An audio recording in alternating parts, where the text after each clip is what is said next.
Warahmatullahi wabarakatuh. Waalaikumsalam Waalaikumsalam warahmatullahi warahmatullahi wabarakatuh. wabarakatuh. Oke, alhamdulillah kita bisa bertemu lagi untuk memulai pembelajaran. Silakan pimpin berdoa. Sebelum kita memulai pelajaran, alangkah baiknya kita berdoa terlebih dahulu. Berdoa dimulai. Berdoa dicukupkan. Oke, terima kasih. Kita bisa bertemu lagi pada pembelajaran daring kali ini ya. Alhamdulillah. Meskipun kita belajar daring, itu tentunya tidak menyurutkan semangat belajar kalian kan? Pasti tetap masih semangat? Ya Pak. Ngapa? Oke. Semangat, Pak. Oke, alhamdulillah tentunya semangat ya, karena seperti apa kata Ki Hajar Dewantara bilang bahwa pembelajaran itu harus panjang hayat, jadi bisa kapanpun, dimanapun ya, dan mau usia berapapun juga kalian tetap harus belajar ya. Jadi tidak mengenal waktu, tidak mengenal tempat ya, kita harus giat belajar, terutama dalam pembelajaran daring ini. Meskipun kita belum bisa bertatap muka, itu bisa menyemangat, tetap semangat bagi kita ya. Oke, dan tidak lupa tolong kalian nanti isi absensi di Google Classroom ya. Di sana silakan isi dengan nama lengkap dan juga nomor absen, dan jangan lupa telat diisinya, itu untuk melatih kedisiplinan kita ya. Oke, sekarang kita akan menyaksikan tayangan lagu Indonesia Raya. Lagu Indonesia Raya ini mempunyai kaitan dengan materi pembelajaran kita. Indonesia Raya, merdeka, merdeka, hiduplah Indonesia Raya. Kita sudah menyaksikan dan menyanyikan lagu Indonesia Raya. Nah, di sini adakah yang tahu mengenai siapa pertama kali yang menyanyikan, siapa yang membuatnya, dan kapan dan di mana pertama kali lagu Indonesia Raya ini dikumandangkan? Silakan. Pertama kali dikumandangkan pada Kongres Pemuda kedua yang dibawakan secara instrumental oleh biola, Pak. Oke, bagus ya. Jadi bahwa ini yang pertama kali menciptakan dan menyanyikan itu adalah Wage Rudolf Supratman ya, dan dilaksanakan ketika Kongres Sumpah Pemuda II. Jadi kompetisi dasarnya adalah menghargai nilai-nilai dan makna Sumpah Pemuda pada kehidupan di Indonesia pada masa kini ya. Dan tujuan pembelajarannya melalui kegiatan pembelajaran saintifik dan model pembelajaran discover learning. Si peserta didik dapat menganalisis peranan tokoh Sumpah Pemuda dan membuat kesimpulan contoh penerapan nilai-nilai keteladanan pada peristiwa Sumpah Pemuda di kehidupan masa.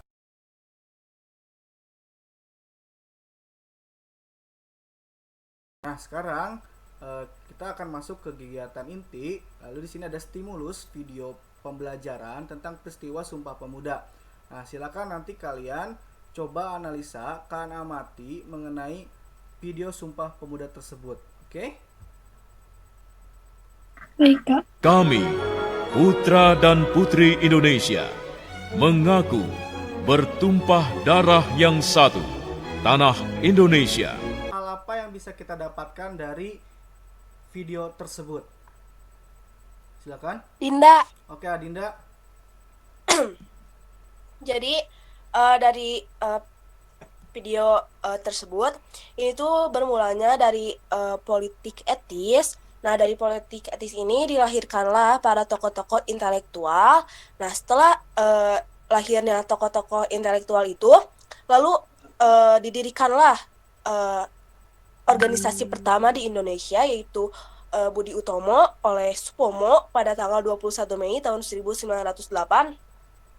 Setelah didirikannya organisasi Budi Utomo ini, lalu lahirlah organisasi-organisasi kepemudaan lainnya. Sehingga pada tanggal 28 Oktober tahun 1928 diadakanlah Kongres Pemuda II oleh para pemuda Berikutnya, silakan kalian coba mengidentifikasi masalah ya, mengenai terutama masalah peranan pemuda pada saat ini ya.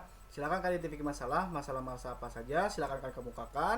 Terutama boleh kalian coba kaitkan terutama mengenai masalah yang sedang kontekstual sekarang. Terutama misalnya mengenai peranan pelajar ya yang ikut berdemonstrasi. Nah, apakah itu sudah masuk ke dalam peranan pelajar ataukah menurut kalian tidak sepakat ada cara-cara lain sebenarnya yang mesti dilakukan oleh para pelajar?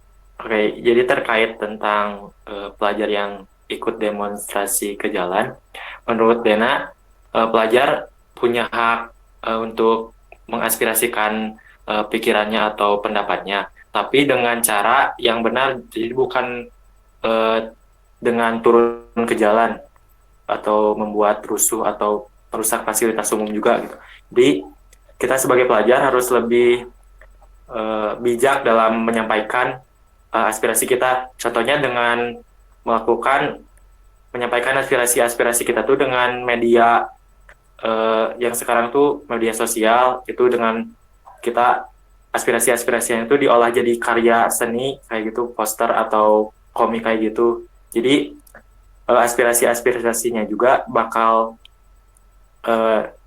tersampaikan dengan kreativitas para pelajar seperti itu, Pak. Oke ya, bagus dari Adinda dan juga Dena ya pendapatnya mengenai identifikasi masalahnya, terutama mengenai pelajar. Pelajar itu mempunyai peranan sangat penting, terutama kalau lihat dari kacamata sejarah. Ketika tadi lahirnya politik etis sudah disinggung sama Adinda juga ya, mengenai akhirnya dengan adanya politik etis itu jadi melahirkan golongan intelektual, yang dimana golongan intelektual di sini itu menjadi generation of change atau sebagai generasi perubahan atau sebagai agen perubahan ya, yang dimana melalui pendidikan tadi bisa membawa tentunya kita lepas dari yang namanya kebodohan dan akhirnya kita bisa merdeka gitu. Dan sekarang kita masuk ke topik diskusi ya.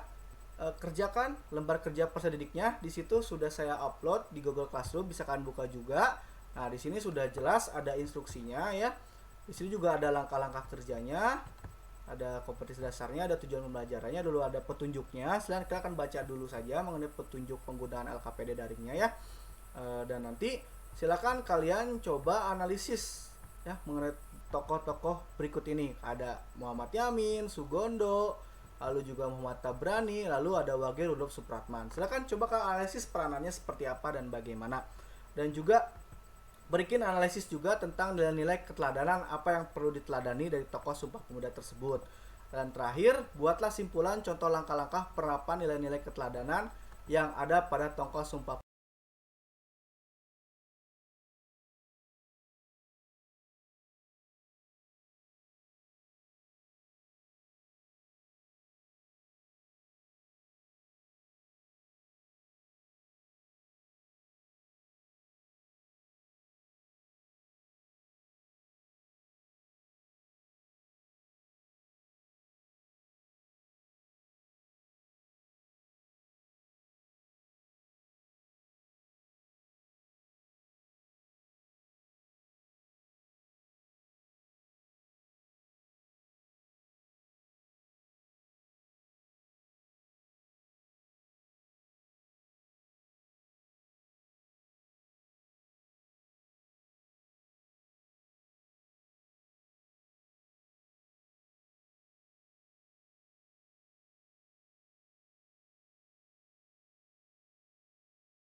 Dari hasil yang sudah kami analisis, yang pertama, yakni dari nama tokoh Muhammad Yamin, tepat tanggal lahir Talawi 24 Agustus 1103, peranannya yang di dalamnya yakni perumusan naskah Sumpah Pemuda dan menetapkan bahasa Indonesia sebagai bahasa nasional, meneladani sifat-sifat dari tokoh Sumpah Pemuda yang di atas. Yang pertama, yakni mengutamakan kepentingan bangsa di atas kepentingan pribadi dan golongan. Yang kedua, menjunjung tinggi persatuan dan kesatuan. Dan yang ketiga, yakni sikap cinta tanah air. Dan yang keempat, yakni menghargai dan menerima perbedaan.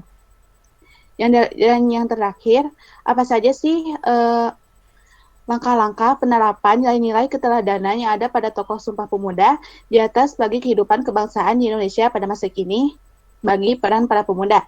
Yang pertama, kita tuh jangan kemakan hoax. Artinya, di era digitalisasi, wadah penyebaran informasi sudah sangat mudah diakses. Apalagi dengan lahirnya media sosial yang secara enggak langsung dapat mendoktrin pemikiran pemuda yang masih labil. Maka dari itu, kita harus bijak mengambil dan menyebarkan informasi yang benar dan jelas. Yang kedua, toleransi. Jadi, sebagai saudara yang hidup dalam satu kesatuan negara, kita mesti bersikap saling berangkul dan saling menghargai agar tidak ada pertumpahan darah atas saudara. Seperti saling menghargai antar sesama kita. Bagus analisis semua dari kelompok ya, dari kelompok 1 sampai kelompok 6, bagus sekali. Ada banyak sekali ternyata ya nilai-nilai keteladanan yang bisa kita ambil dari para tokoh Sumpah Pemuda ini, mulai dari tadi nilai kreatif, leadership ya, kemudian nilai persatuan kesatuan, cinta tanah air, toleransi, rela berkorban, itu banyak sekali dan bisa kita terapkan dalam kehidupan sehari-hari gitu ya. Nah sekarang silakan kalian setelah ini beres nanti kalian coba melakukan kegiatan evaluasi ya, evaluasi pembelajaran. Evaluasi pembelajarannya sudah saya posting di Google Classroom.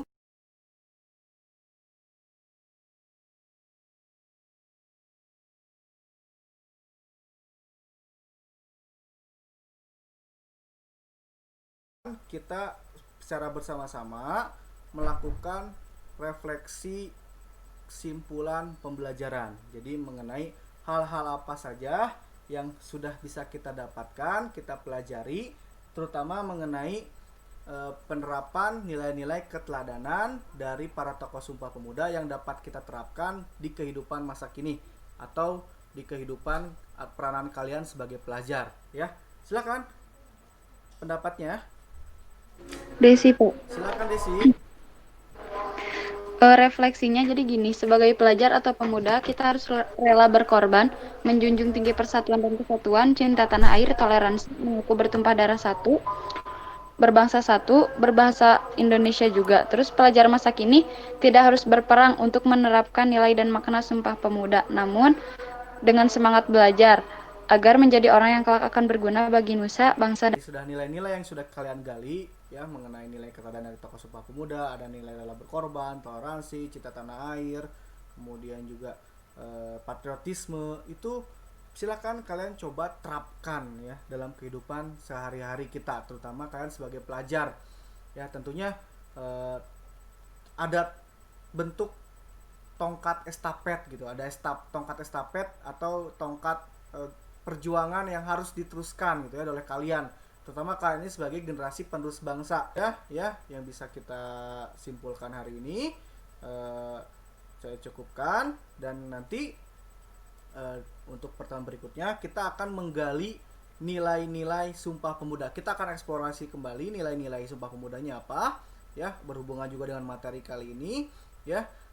Jadi silakan nanti kalian coba cek di Google Classroom, sudah saya posting bahan ajarnya ya, nanti bisa ya. Oke, sekarang ya silakan kalian kita tutup dengan doa bersama-sama. Silakan pimpin doa. Sebelum mengakhiri pembelajaran, alangkah baiknya kita berdoa terlebih dahulu. Berdoa di dalam hati, mulai.